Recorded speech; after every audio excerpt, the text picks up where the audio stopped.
Sur ces façades de Watermal-Boisfort, les affiches dénonçant le plan Watelais fleurissent.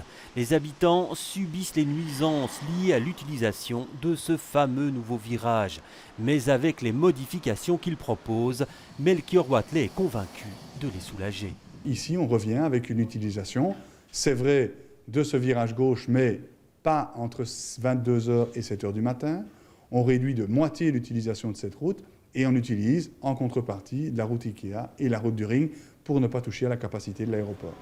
Pas sûr pourtant que ces affiches disparaîtront de sitôt. Le collectif Pas Question est loin d'être satisfait des changements proposés.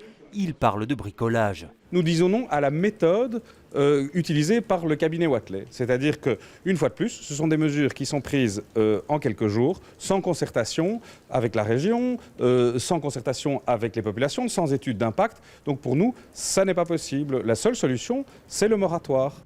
Pas heureuse non plus l'UBCNA, l'Union belge contre les nuisances d'avions, et pas seulement parce que les habitants de Wezenbeek-Oppem seront à nouveau plus souvent survolés.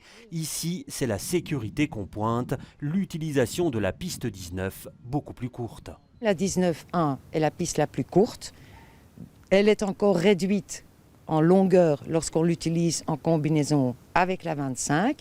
Et en plus, elle croise la 25. Donc, travailler dans une configuration de piste croisée, c'est ce que tous les spécialistes en aéronautique vont vous dire, voilà, c'est ça justement qu'il faut éviter. Cette nouvelle répartition des vols ne contente donc pas grand monde. Les vice-premiers ministres flamands estiment que les modifications n'ont aucune validité juridique parce qu'elles n'ont pas été avalisées par le Conseil des ministres restreint. Le collectif Pas Question, lui, annonce déjà de nouvelles actions, notamment lors de la fête de l'Iris.